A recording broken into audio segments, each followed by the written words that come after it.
team and now these haters salty. What's up, faithful? Welcome to IE Sports Radio. I'm Niners Jess, along with Ty Alston, Maddie B, and your girl Bex. We are the East Coast Red and Gold. How's everyone doing on this Wednesday, May 29th? Hello, friends. Doing good. It's a good Wednesday. Awesome. I know the storms are a coming. Yeah, it's thunder. Yeah, inside. It's definitely pouring here. Raining All right, Maddie, here on Rob Northeast, D, people. Rob D missed you last week. He wants to know where to get that good jerky. Honestly, he should go to planetjerky.net because that is home for Planet Jerky premium brisket beef jerky, which, of course, the jerky that's on a whole other planet. It's a brisket jerky with gluten-free options, no MSG, no sodium nitrate, low in sugar, high in protein. Again, planetjerky.net. And of course, IE Sports Radio. Make sure to follow IE Sports Radio on Twitter, Instagram, Facebook, and TikTok to keep up with the latest in sports and with the shows. Also, check out iesportsradio.com/East Coast Red and Gold for sports news, the blog, Hall of Fame, Fans of the Month, pages dedicated to each podcast on the network, and much, much more. So check out the latest merch as well. Again, that's iesportsradio.com/East Coast Red and Gold. So I'm sure you guys heard. Our special guest today is former 49ers quarterback Jeff Garcia, who will be joining us in a few minutes. Yes. Also, we got some good news today that Juwan Jennings signed a 2-year extension worth $15.4 million. Yep. Which is awesome. If you're getting the band back together, like, what is the band equivalent to getting Juwan Jennings re-signed? Like, is that like getting your bass player under contract? Like, how does that work? Yeah, I mean, Yeah. it's essential. One of the key starters, right? I mean, it's a key cog. You know, that bass player, he's understated, but sets the tone, slow and steady. Back there, yeah. That's Juwan back there. Reliable. You know, always counting on him to do his job. And when you need something, right? When you need something important, what do?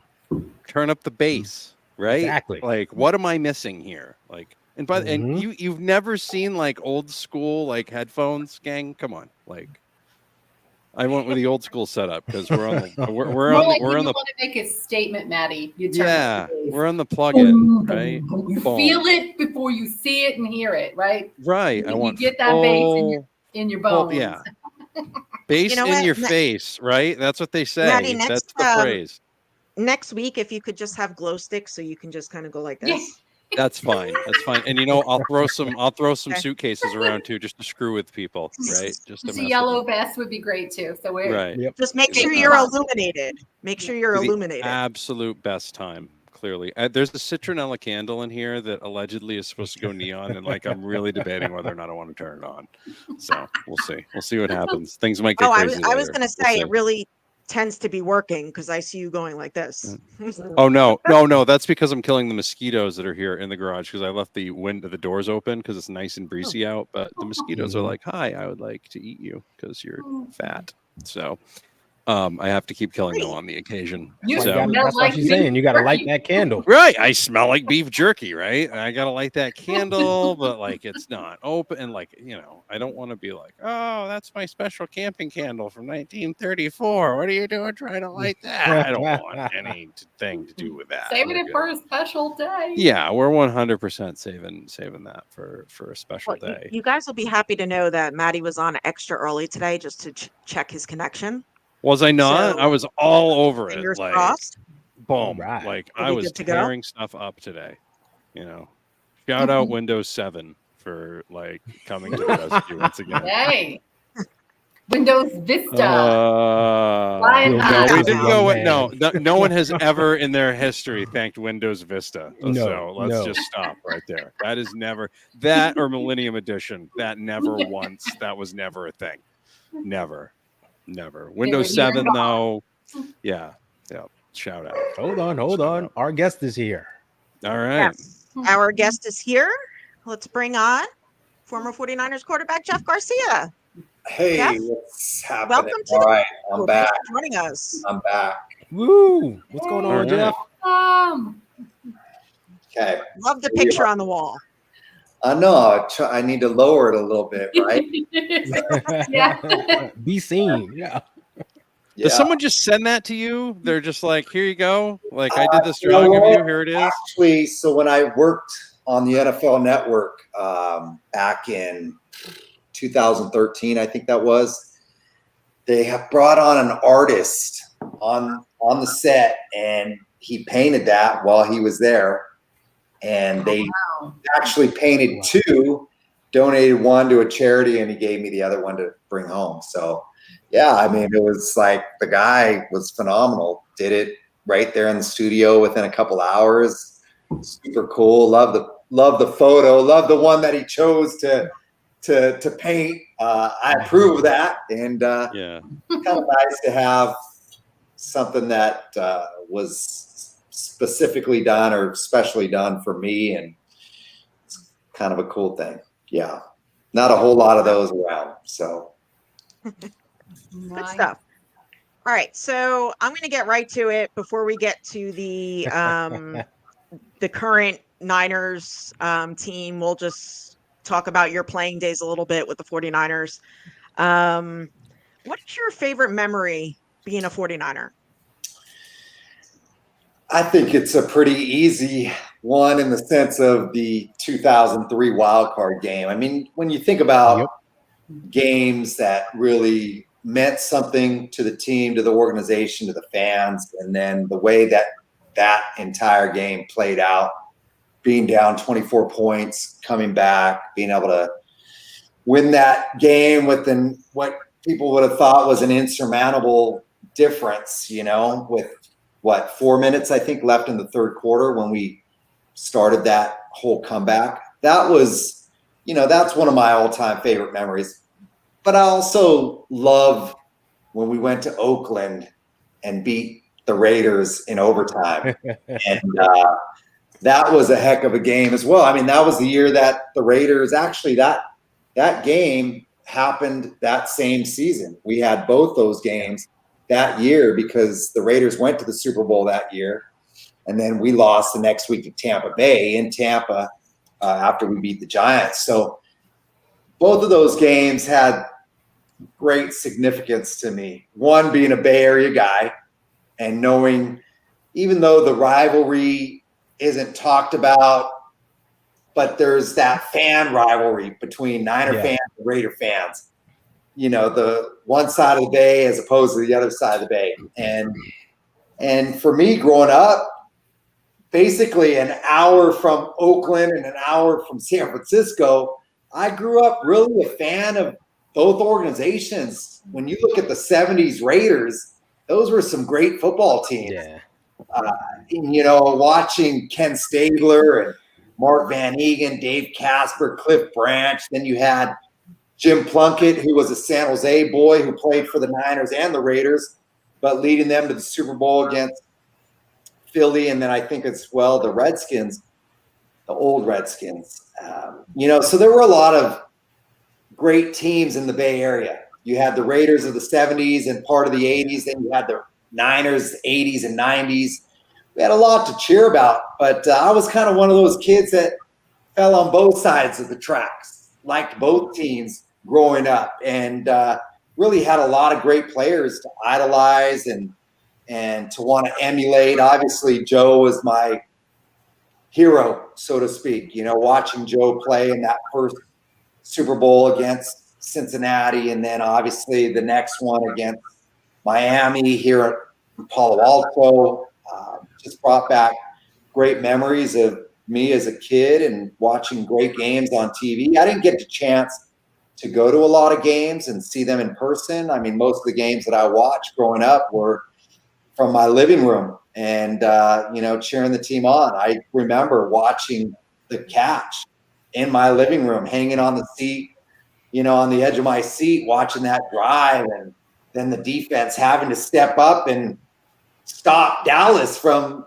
making a comeback as well. So, those things are memories that I was fortunate to grow up with, and then obviously have the chance to live that childhood dream, playing for the Niners and having games epic games like that in the old stadium, Candlestick, that 24-point come from behind win in the playoffs was an all-time great experience for me. You Yeah, know, being from Jersey, that was definitely my favorite. Yes. Some call it the controversial comeback. But we had a family party and there were about 15 Giant fans at my house. And then there was me, my brother, and my parents. And it was wild. I'll never forget that game. And then that was the last winning season until 2011. And we come to, the Jim Harbaugh era. But it was definitely some game. So thank you for that. Hey, real quick, since it's been brought up. On Saturday, me, my wife, my mom, we go out to a restaurant for lunch. I'm wearing my Niners cap. The waiter comes over and he goes, "Oh, you're wearing the wrong hat."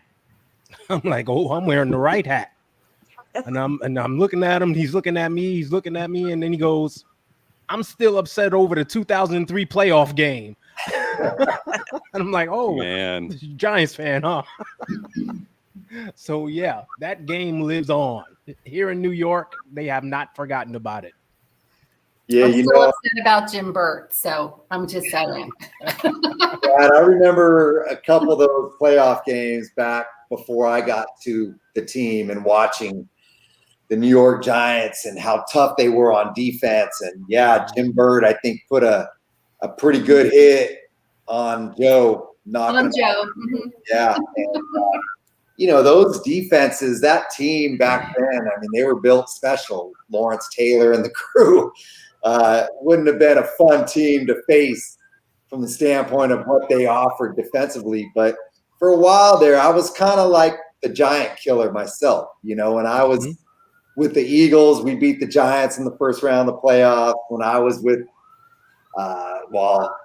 then I go to Tampa and the Giants, they reversed it on me. But that being said, had a lot of great games against East Coast teams, and New York Giants being one of the teams that I think the win-loss record favors me. I think I have more wins against the Giants than losses. Same thing with the Cowboys, which, hey, growing up a Niner fan, you just learn to hate the Cowboys. And as a matter of fact, that's why I'm even here, Jeff, honestly. Like, at the end of the day, that's why I'm here. Like, if my family hadn't grown up as Cowboys fans up here in New England, like I wouldn't even be here. But yeah, like the 49ers and Cowboys were it when I was growing up. So those were the games. I mean, you think of, those games against the Giants in probably the early 80s, and then it was the Cowboys and then the Packers. I mean, there were some heated rivalry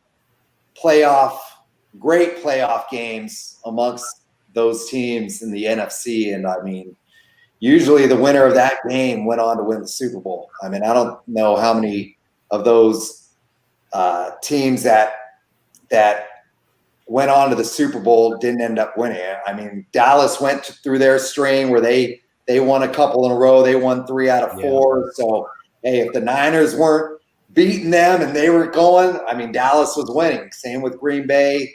They had their wins, or their one win, I guess, with Brett. But, those were some great, epic championship games that we all got to witness as 49er fans.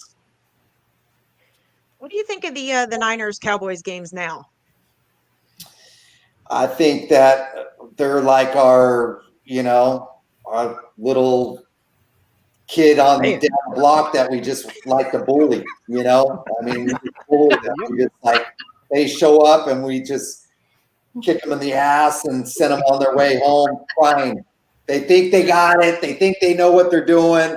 Then reality sets in. And, it's funny because I've gone to the last couple Dallas games there at home in Santa Clara. I took my daughter to the playoff game a couple seasons ago, and then a group of friends and I, one of them being a Dallas fan, a guy I grew up with, and I was just funny because I was just in a little group text chat prior to coming on the air with you guys, talking about how he's a Red Sox fan and he's a Cowboy fan, but yet he grew up in my hometown of Gilroy, which is 30 minutes south of San Jose, South Bay Area, so to speak. I'm like, dude, you don't affiliate with any of your home. Nothing. The internet's a weird place. Yeah, there were Yeah, some words in that little group chat that I can't necessarily share in this, but giving each other a hard time based upon the fact that, man, you like teams that aren't even like, why?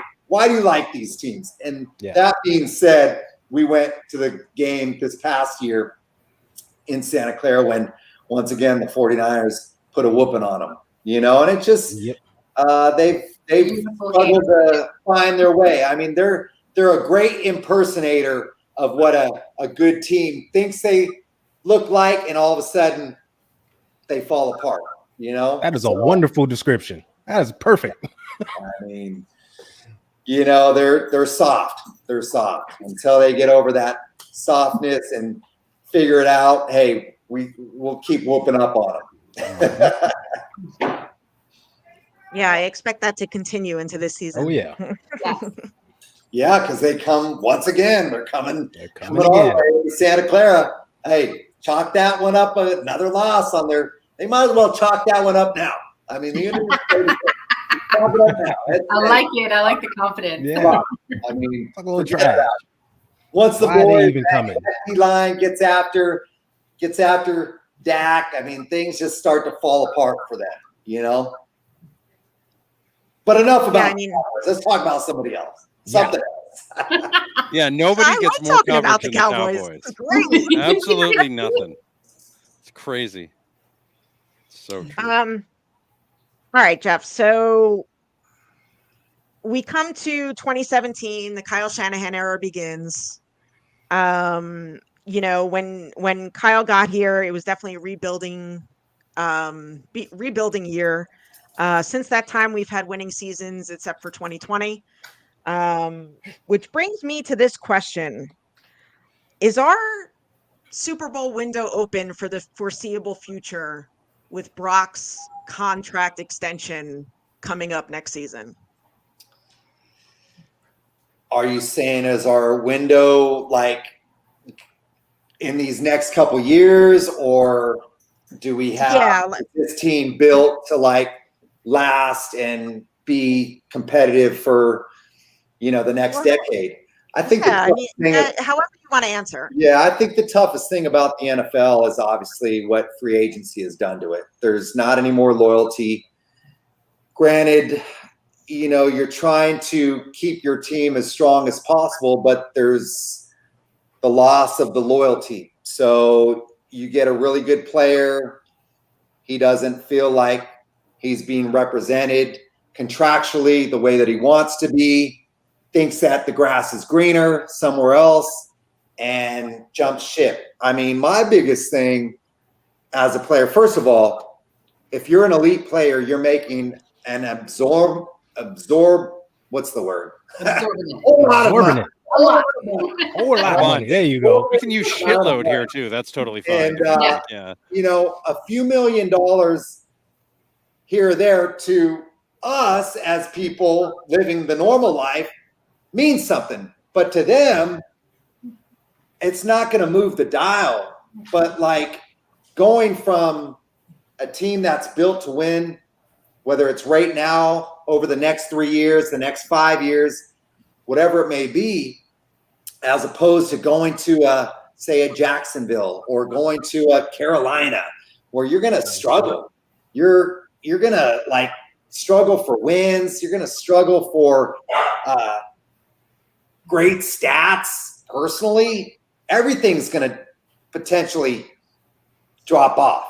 And so, I just don't get the decisions sometimes that fall amongst these young guys. But that being said, what Kyle and the crew has built up in San Fran with the Niners, they're doing a lot of the right things and creating a real culture within that locker room that hopefully for 90% of those guys that are really like the heart of that team makes them want to stay there. You know, you see great chemistry amongst the players, great camaraderie. They look like they really do love and support and just love being around each other, let alone playing for each other on the field, which is extremely important. You can't have that negativity festering in the locker room. It'll tear a team apart if the veterans don't nip it in the tail right away. And you have a really good group of younger players, but yet have been extremely successful over, say, 5, 6, 7 years. I mean, Kittle is still young, but it seems like he's been around forever, you know? That's Jess's favorite player, by the way. Just saying his name, she just turned like her whole room lit up. She literally doesn't have to ask a question about him at the end now. Like, it's really exciting. This is huge. You saved her so much work, Jeff. I can't even tell you. But in the locker room, just seems like it's about the team and not about him personally. You have other great players on that team that are very unselfish as well. You take a lot of those defensive players, the D-line, the linebacker crew that are really significant within that team and really set the stage for that team's success in so many ways. Those guys, Warner, Bosa, they seem extremely unselfish, at least from as an outsider kind of looking in. I only see really and hear what everybody else sees and hears. They seem to be guys that are quality locker room guys and also just great players on the field. I mean, let alone they're all pro type caliber players. And, you know, you continue to fuel that with an addition here or there, bringing in quality players that match the culture of the team, which I think Kyle and John have done a good job of doing. We won't talk about like the misses in the draft or the trades of certain things to get a certain player that just didn't pan out. That unfortunately happens.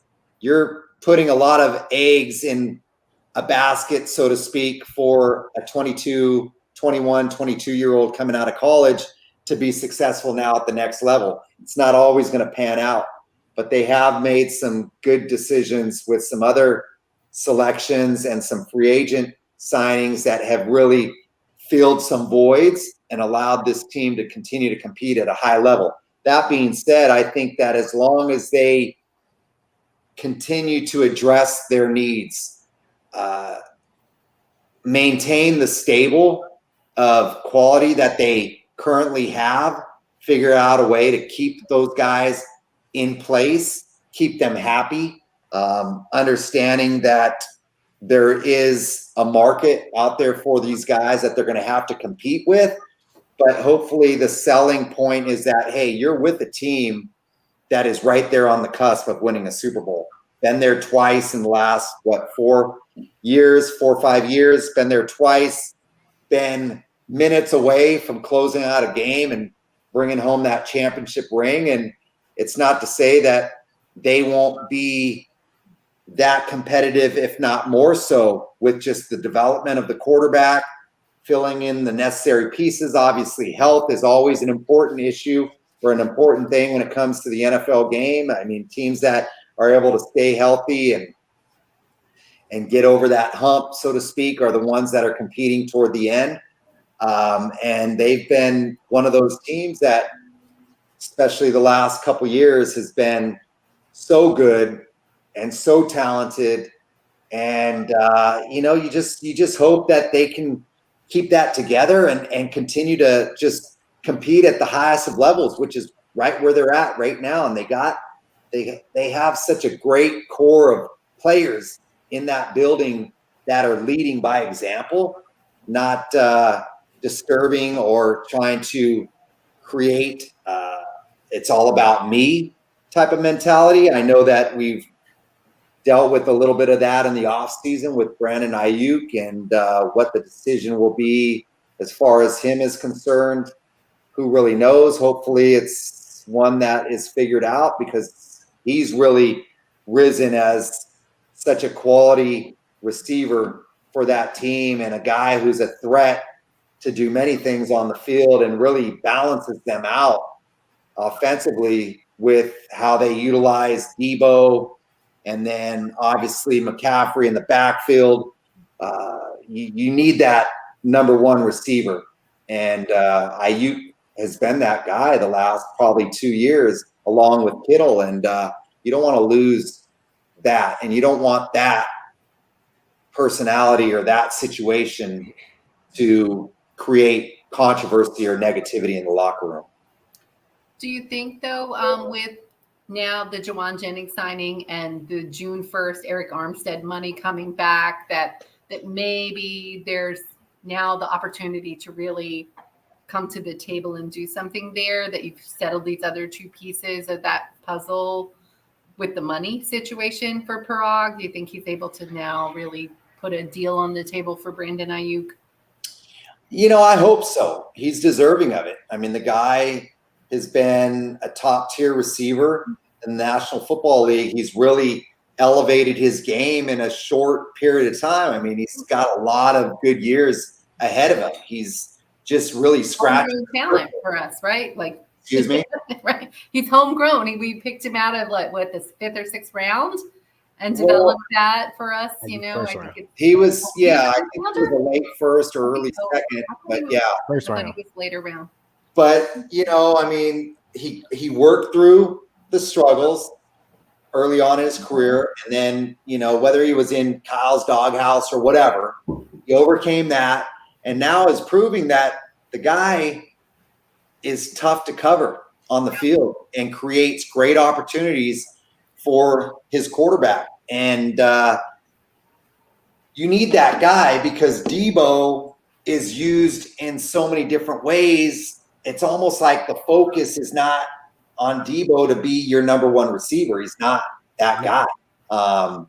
Really, you have to have that. And I don't think that any of these guys that they drafted are going to step in and be that guy. Right. So Jennings is a great third down receiver. He's a great third receiver when you have Debo, Ayuk, him, Kittle all on the field together. He creates some matchup opportunities against a nickel defender or whatever it may be, and he's very opportunistic. He makes plays when given the opportunity to make plays. And so if you can go into the season with that solid core of a receiving group, and then allow these rookies to grow, compete, find their area on the field, that's the ideal situation, and I think you got to really take into consideration that top 5 type receivers are hard to find, and you have one in your locker room right now that really fits everything else that you're trying to do from an offensive standpoint. And he gives you that threat down the field. He gives you that intermediate threat. He's tough across the middle, which, he's grown in a lot of ways as a receiver to be very sound. And these guys all block. They get physical with defenders. I mean, that's something that you want to see out of your receivers, that they're not just out there to run a route and try to catch a pass, but also contribute in other facets of the game. 100%. So, question from the chat: how do you is this Niners locker room better or similar to your locker room when you were a Niner? I mean, I think that it's different. First and foremost, it's just different. We had some great veteran leaders. Bryant Young, one of the all-time great Niners, and such a veteran in that locker room. I was able to have 2 seasons with Jerry Rice, who was another guy who was an ultimate pro, obviously, and just, didn't necessarily talk it, but walked it, obviously, with his work ethic, his drive, his commitment to being the best receiver in the National Football League. I think what these guys have different is that a lot of the current 49ers are growing up together. They were somewhat of a young team. You had a couple veterans, but not a real veteran-oriented team. You have Warner, Bosa, Kittle, now Debo, Ayuk, a lot of important pieces of the puzzle that have been there from the start and are growing together. The big left tackle, Williams, obviously, he's had his history and he earns that respect just from what he's accomplished in previous places before even coming to San Fran, but he was just a necessary piece to help secure that backside. A lot of these players, even McCaffrey, he's still young, wet behind the ears in a lot of ways, but yet so talented. And these guys are able to kind of do things differently in the sense of how they prepare, how they push each other, how they meet up in the offseason. And you see it. You see it through social media.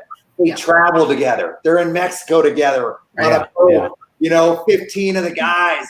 Like, you didn't see that with our team in San Francisco. And part of that was because you had a group of veterans that had been there for quite some time who had families and kids. Then you had the whole turnover of the team in the early 2000s where now you had a group of young people and the college mentality where they're used to hanging with each other. So you had the young guys kind of growing together over in one corner. You had the veterans that had been there or been in the league for 10 plus years that were kind of on their own and more family oriented. Then you had some free agents kind of trying to blend in and find, well, who's our group to hang out with. And so it was different, and so I like where the 49ers are today. You see it in how they hang on the field as well as off the field. I think that's important that they are so supportive of each other, that they have great relationships that are carried on with their spouses, with their girlfriends, with their families off the field as well, and not so just separating themselves from everybody else. I think that contributes to their just understanding and their want to just battle for one another on the field. That's a very cute dog you have. Yeah. The dog is dying to make an appearance on the show here. That's Bailey. That's our girl. She's the boss girl. She's very cute. Her little brother, Coco, who's rolling around here somewhere as well. So they actually want to be let out, but I locked them into my room and into this area, and so they just gotta deal with Dad right now. So I'm gonna put you on the spot. Who was your favorite teammate? I was blessed to have some great teammates. I still keep in touch. With BY. I see him every now and then. Nice. Jeremy Newberry was one of my all-time favorites. He was my center. I mean, it started with Jeremy right there. I mean, talk about just a tough, hard-nosed East Bay area guy. I mean, he wore it on his sleeve, and you loved having that guy in front of you, protecting you and battling for you. Derek Deese, another great guy. Derek. Yeah, Double D. Derek. I mean, these are guys that I still chat with, still connect with, and love playing with. We had a great relationship. I just had a great bond with our offensive line. We did our O-line dinners. I usually got invited. They probably tortured and terrorized me during those dinners. But, they meant a lot to me as a group, and there were great characters within that group. And to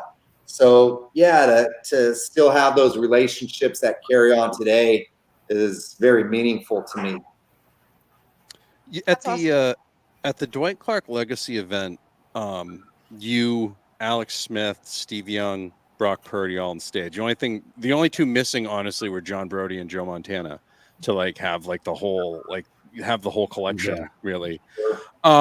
like, what is it like to be a quarterback of the 49ers? Do you have the support of those guys? Like, can you reach out to somebody if you have a question about something? I don't know why you would, or like whatever. Like, is that some type of its own fraternity a little bit? Because like a lot of franchises don't have like one good quarterback, and we have like a ton. So like, is that some sort of other different sort of fraternity? Like some sort of super secret thing? Yeah, I was blessed to be able to watch up or be able to grow up watching them, to be able to watch Joe and then watch Steve and really have some great players at the position to idolize and try to emulate in a lot of ways.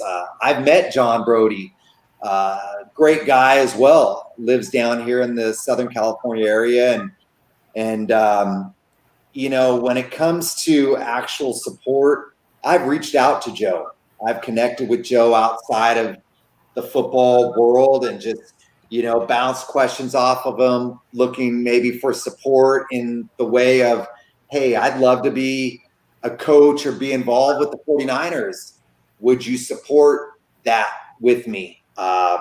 He's been like more than graceful and acknowledging and like reciprocating that with me. Running into Steve the other night, we talked a lot about coaching our daughters now in flag football at the high school level. Yeah.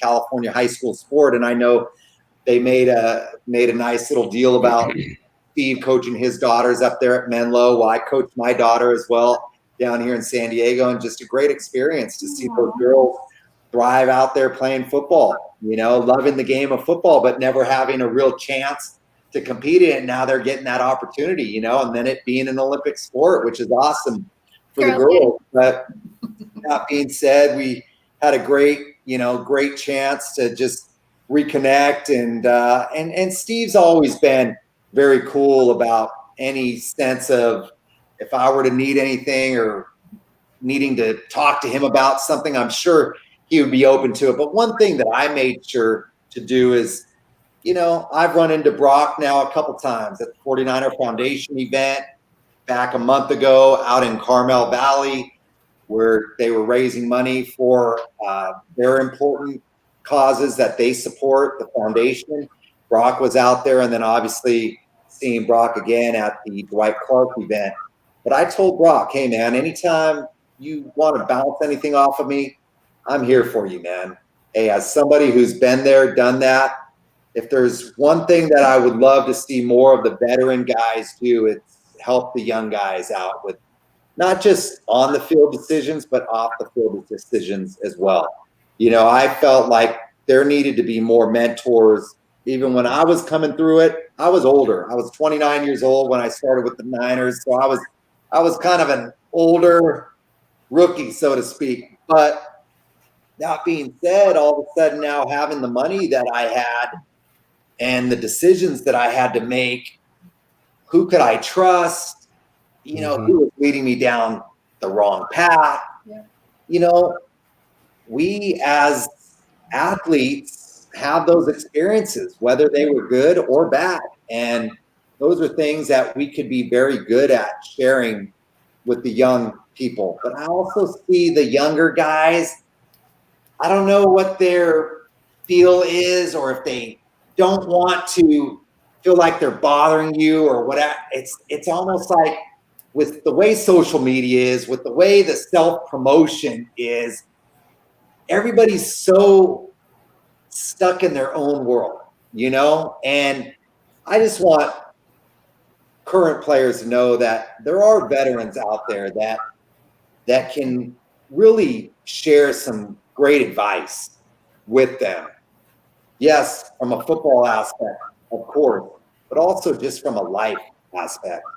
And, I still today at 54 years old, I think back to things that I did or decisions that I made that, that were questionable at the time. And I had to learn the lesson the hard way, in a sense. And, what could I have done differently? How could my focus have been different in certain ways?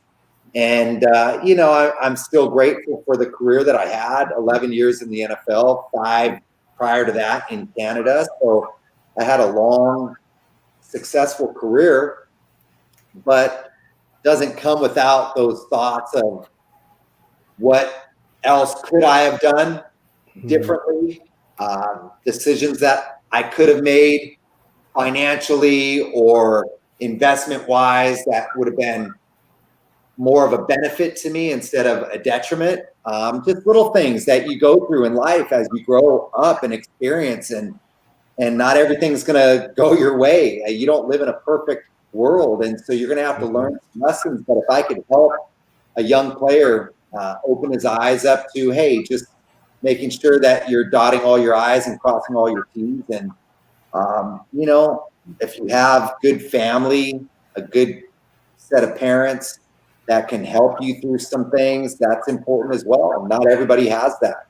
You know, I was blessed to have great parents and a healthy family life and a great support system in that sense. And not everybody has that same support. And so, you know, certain guys just want to make sure that they don't get led down the rabbit hole where, you know, that support isn't what it should have been, you know.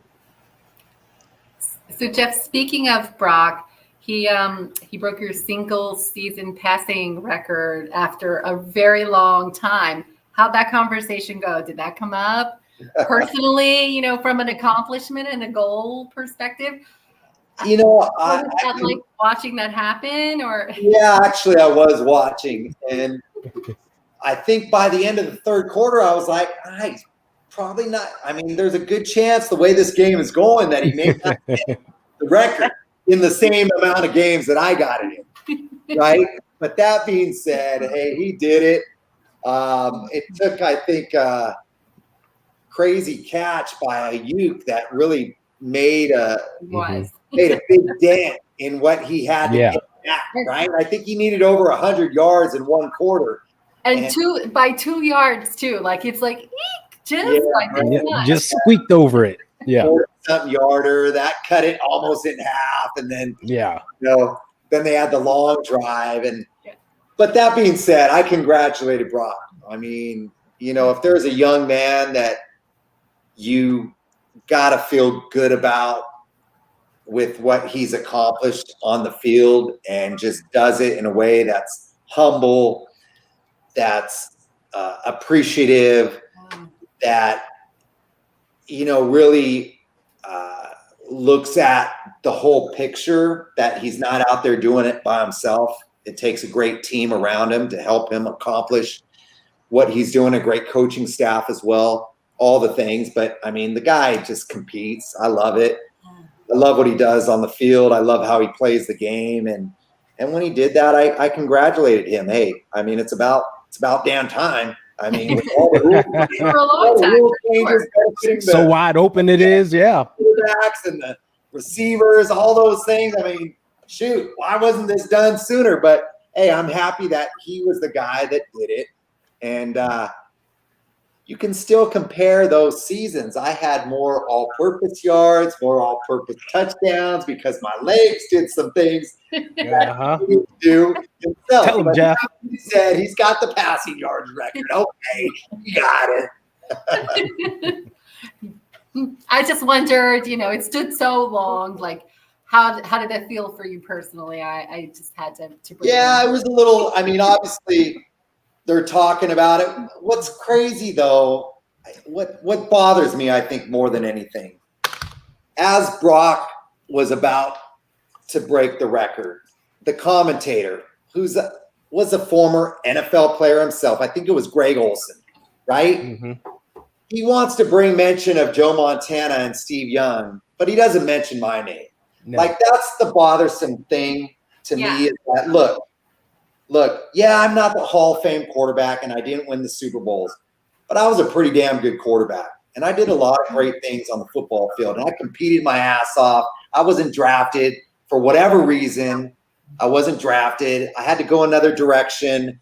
I scratch and claw my way. I get there. And you want to talk about the 49er lineage of quarterbacks, the record that the guy is about to break, but you don't want to give any credit where credit's due. And you know what? That's the stuff that bothers me.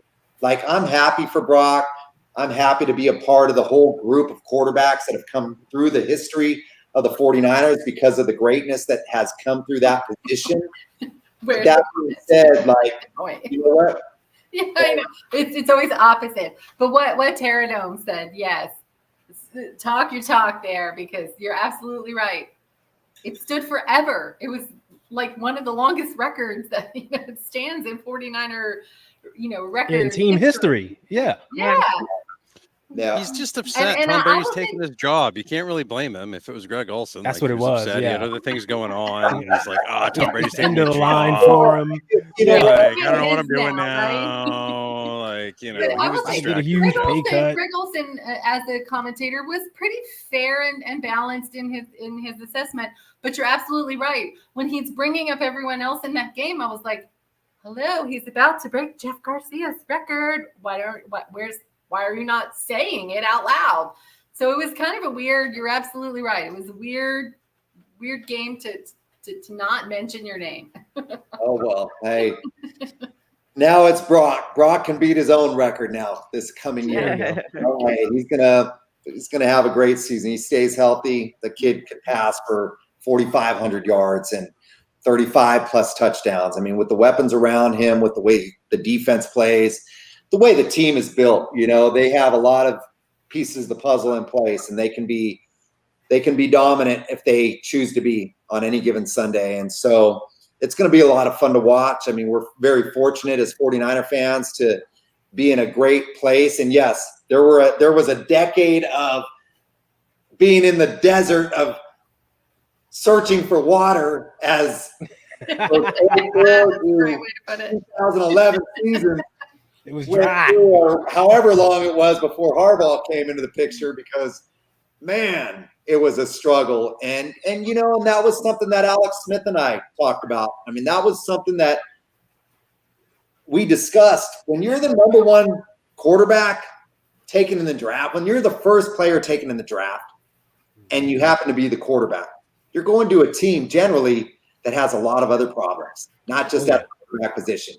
And now you're expecting a 21, 22-year-old kid coming out of college to lead your team when you got a lot of pieces of the puzzle that aren't in place, that are scattered all over the place. You might have even lost some pieces. This puzzle may not be fixable because of what we have currently in front of us. And you put that on a quarterback, and then 6 different coordinators in 6 years, a lot of the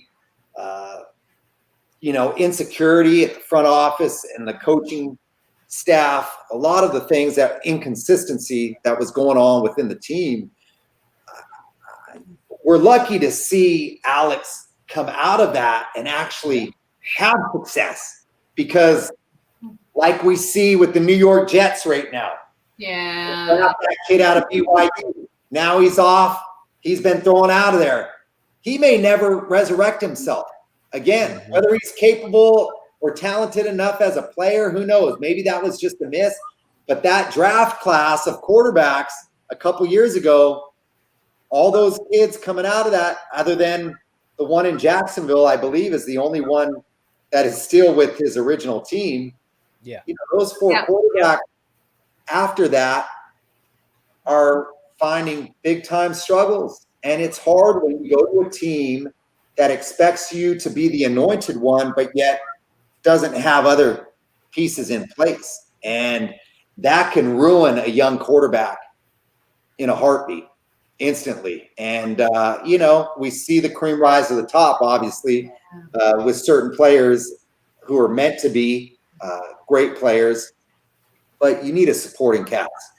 And so it'll be interesting. I'm already hearing bad things about Caleb Williams in Chicago, and I don't seek it out. It's my sons, my boys. My 15 and 14-year-old boys are like, "Yeah, did you hear in Chicago?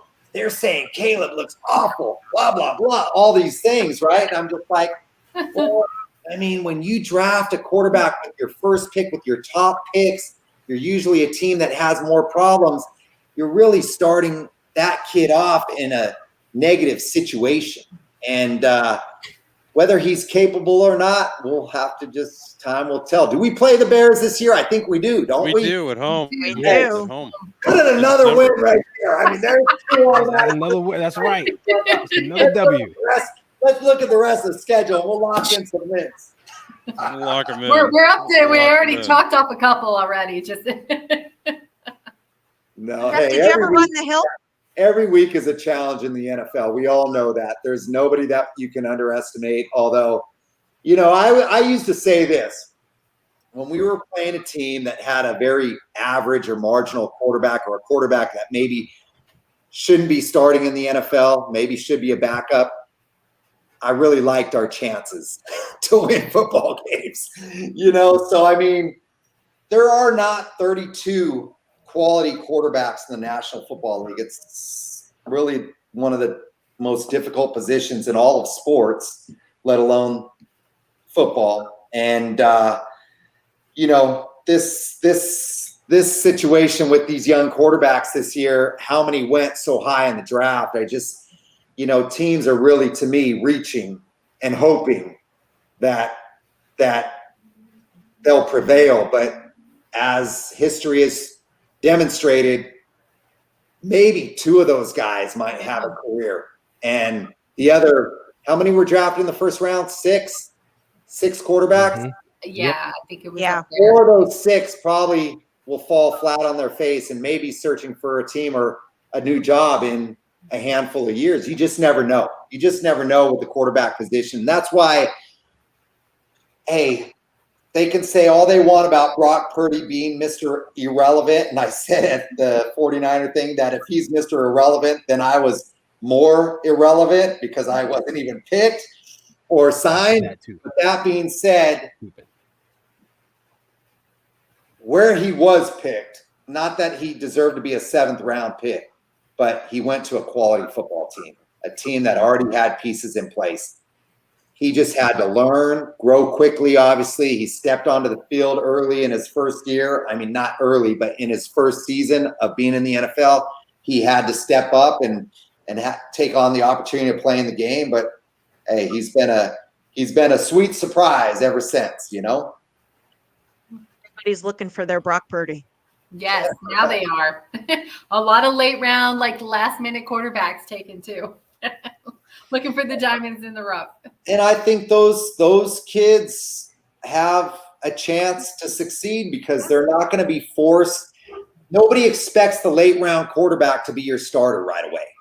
A lot of things have to happen in order for him to go on the field, just like what happened with Brock. Hey, your starter goes down, the backup goes down. Now all of a sudden Brock's the guy. Well, he understood what he had to do. Hey, get your great supporting cast involved in the game and just be that point guard, be that John Stockton, so to speak, of dishing out assists. Hey, dish out the assists, man. And he's done a great job of doing that. So, are we Super Bowl bound this season? No pressure. Yeah, don't. Yeah. Don't. Predictions. I mean, OTAs haven't even completed yet. There's been no training camp, but yes, absolutely no pressure at all. Just, call your shot. I think you have to really look at what's around the league and who can really challenge the 49ers in the NFC. When you look at the NFC South, you can throw Carolina out right now. You can throw probably Atlanta out. Who knows how New Orleans and Tampa will be, but I don't think they'll be a threat come playoff time. The NFC, East, you have the Eagles.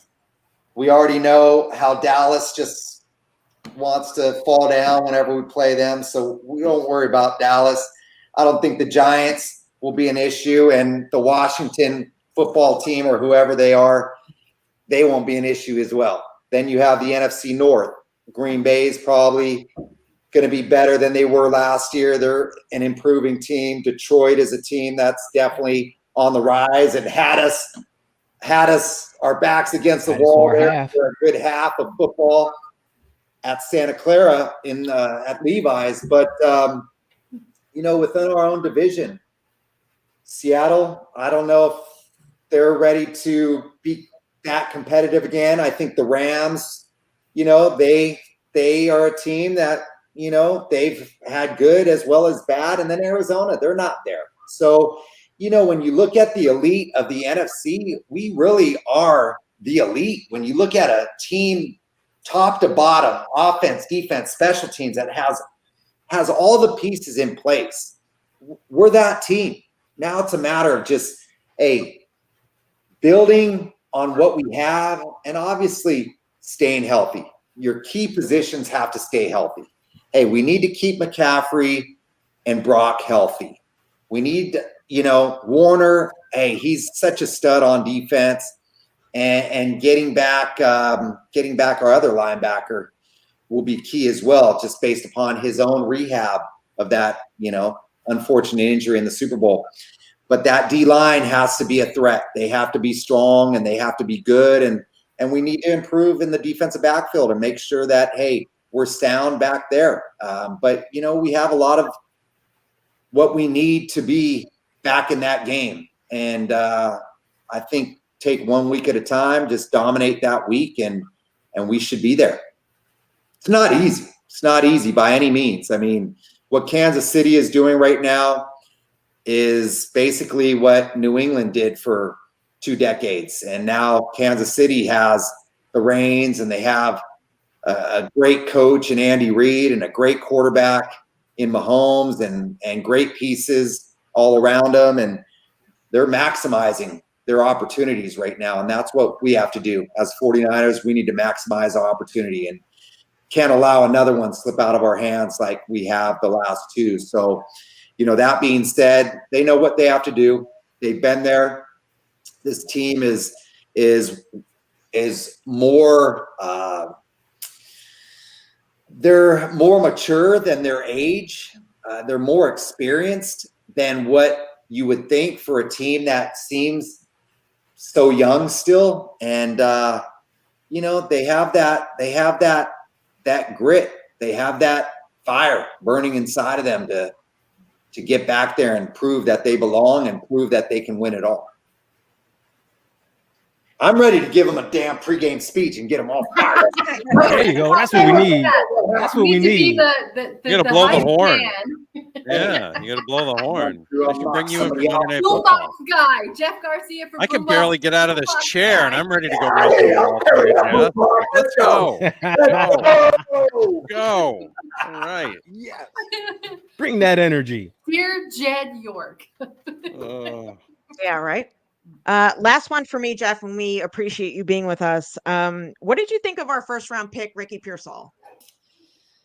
I was a little surprised, to be honest with you. Not to say that he's not deserving, but the pick that came after him seemed like a Debo Jr. out of South Carolina, another big, solid, fast receiver. And they went with Ricky out of Florida, who was also an Arizona State guy, or University of Arizona, right? That being said, I mean, the highlight reel, he made some exceptional catches. I just don't know a lot about him, and didn't know if a receiver in the first round was the immediate need, but you also have to look at where you're at, picking toward the end of the first round, and what's the best available. And if they thought that that was the best player available, no matter what position they're looking at, then that's the decision that they chose to make. Not knowing a whole lot about the receiver position outside of, obviously, Harrison out of Ohio State, and maybe, you know, the top 2 or 3 picks. The guy out of South Carolina, after I saw that pick after our pick, that guy intrigued me. That guy was like a beast on the field. And I'm like, gosh, he's kind of like a bigger Debo, you know, and could be a physical presence opposite of Brandon Ayuk, and allowing Debo to now kind of be that slot running back, multi-dimensional guy like they've been using him, but also have a second threat that could probably push the depth of the defense. You know, you want to be able to push a defense vertically as well as horizontally. And that's what the Niners do a great job of, especially lately with Brock under center. They are attacking down the field more often. When Garoppolo was the quarterback, and you can't say it's because of the play call, because route combinations oftentimes have a deep threat. It may not be every play, but you're going to have a deep threat. And you have to take shots down the field to stretch a defense out. And what you saw in opposing defenses against the 49ers is really starting to condense the length of the field. We did not stretch the field vertically with Garoppolo. It's nice to see now Brock will take those shots. Hey, you're going to complete some of them. Sometimes you'll get a pass interference call, but most importantly, you're going to get the defense thinking and believing that, hey, they may challenge us over the top, which opens up everything else now underneath. The 49ers love the screen game. How many passes are thrown behind the line of scrimmage that get them 9+ yards a catch? You know, when you have a system that operates like that and is so good at doing that, you also have to do some things down the field to open up those opportunities, and vice versa. You keep throwing those screens, hey, the defense starts to condense themselves. Now you hit them over the top. And, you know, that's what the great Niners of the 80s and 90s would do with Jerry. Hey, whether it was a quick slant that he would take the house, him and John Taylor, or a deep post because the safety sucked up on the tight end, crossing the middle, and now you had Jerry on a post go or a go route, right? We've seen so many of those great images of the past, and it's nice to see the Niners bringing that back. And that's what Kansas City does. They stretch the field vertically. They stretch the field horizontally. They force a defense to cover all 52 yards sideline to sideline, and wherever the line of scrimmage is to the goal line. When you force a defense to do that, now the cards are in your hands as an offense. Awesome. Anybody else? That was going to be one of my questions was, do you think with Ricky Pearsall and now Jawan Jennings and having all the wide receiver weapons that we're going to do a lot more in the passing game than just, you know, the core running with? No, I mean, hey, I think you're still a run-first mentality in the sense of what McCaffrey brings to the field, right? I mean, the guy is awesome. I mean, the guy just – and, I mean, again, that offensive line – you know, did a good enough job opening up lanes for him, allowing him to have creases. They do a great job of scheming and coaching the run game with the 49ers, with what Kyle does, which was a major reason why at one time in my career when I wasn't with the 49ers anymore, I wanted to be with Shanahan, the dad, in Denver, just because of the style of offense. You always had a 1,000-yard rusher. No matter who was in the backfield, you had a 1,000-yard rusher. Yep. And then off of that, you had the play action, the movement game, all of the things that now Brock is showing that he could be so good at. Yeah. Not just playing from within the pocket, but extending the pocket. So you start with what McCaffrey can bring to the table. You utilize that. Then you build off of that. Hey, there's only one ball. You know, not everybody can. Hey, we did a nice job of sharing it, though. Look at all the guys that had 1,000 yards. Oh, yeah, no, absolutely. And they do share the wealth extremely well. They share the wealth extremely well. So what I was getting to was balance is the key. Yeah. Hey, just because they have another receiver to add into the mix doesn't mean that all of a sudden we're going to bomb it 45 times a game. No. We're not shifting our course. You throw the ball 30, 35 times a game. You run the ball. You give 20-plus runs to McCaffrey. You give him 5 touches out of the backfield in the passing game, so he gets his 25 touches. And you give Kyle a couple use check. You give him a couple. There you go. And, and, you know, you got some backup, good backup running backs. Yeah, you get them, you know, a dose here and there, but you maintain your balance. Hey, 30-30, 35-35. Mhm. Hey, when you maintain balance, the game is in your hands to win. You know, you don't want to all of a sudden become that gunslinger mentality. As much as they're capable of it, they have too many great things that keeps the defense on their heels through their run game, their screen game, and then their vertical passing game. This is what I want to see, though. When we get into the Super Bowl again, I want to see damn Kittle touch the ball 10 times. To me, he had disappeared in the Super Bowl. And I was there in Miami going, Did just tell you to say that before the game.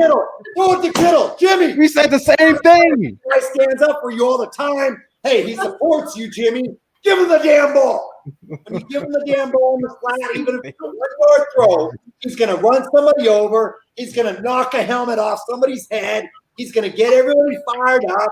He's going to bring energy and excitement. And then all of a sudden, the Super Bowl, you don't utilize him, and it's not the coach's fault. You got to, just find a way to get the ball in his hands because he's a beast. And that was what was disappointing to me in the Super Bowl, to see here's a guy that is such a difference maker, and all of a sudden, he kind of becomes like he just didn't have an effect like he can, But what the hell do I know? I'm just. What do you know? Yeah, what do you know? Sitting at home, coaching kids and being a dad. And Just told you to say that. You dogs need to go out. Go take yourself out. Go take care of your business. Handle that. Jeff, I always say good things happen when the ball's in George Kittle's hands. Always. It's her mantra. Probably 99% of the time, something good does happen. Right. All right. Any other questions for Jeff before we let him go? Oh, man, this has been awesome. Yeah. Thank you. You killed it. Jeff, you killed it, man. I mean, did you guys watch the YouTube of the Dwight Clark event? You got to check out the panel when we were on stage. I mean, it was a lot of fun. What started out as a 45-minute, hey, you'll be on stage, turned into an hour and a half with Matt Mayoko running it, right? But we had a great time, and it was a lot of fun. But that being said, hey, we appreciate all you faithful out there from coast to coast. Love that you're representing. And you know what? If there's one thing that I love now, and now that I'm kind of more of a fan and bringing my kids to games, hey, I took them to a couple games when they played the Rams in LA, because I live in Southern California, and I love seeing that stadium 60% plus full of Niner fans, right? All the red throughout. And then we went to Philly last year, went to the Philly game in Philadelphia. I mean, the Niner fans were representing there as well. So it's great to see. You used to hear about Pittsburgh, Dallas, obviously. There were a couple teams in the NFL that really fans traveled well. Well, the Niners are right there with everybody else.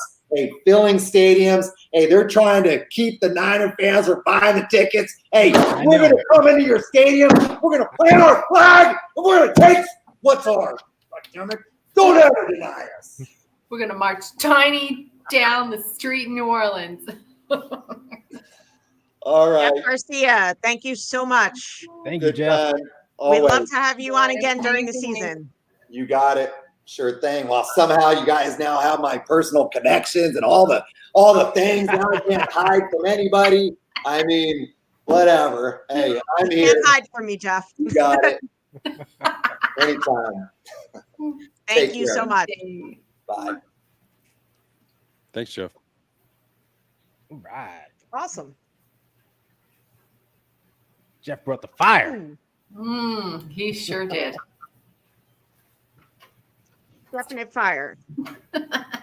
It's almost like he's played the game, totally, it's crazy. Played the game at a pretty high level, right? You would Oh, think maybe. it makes you feel that way. Yeah, right? I mean, had success. Bill Walsh only believed in him. I feel like if Bill Walsh believes in you, most cases. I heard that Walsh guy was pretty good himself.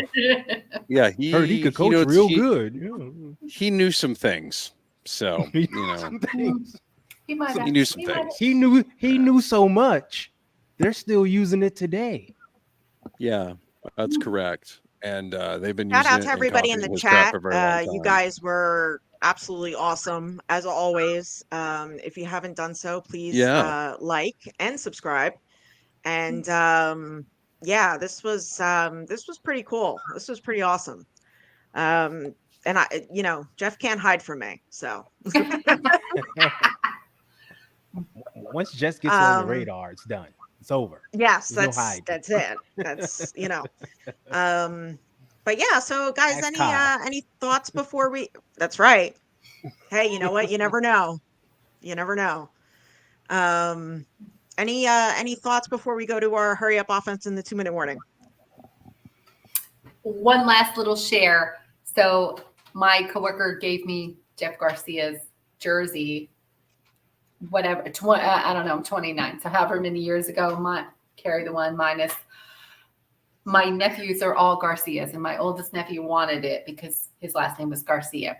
So when Jeff left the team, I gave it to my nephew, and he passed away in a car accident. So I got the jersey back, and it's now signed. So this is a very, very special jersey, little extra personal. So Jeff Garcia brings a lot of joy beyond anything he ever knew in my life. So shout out to Jeff Garcia.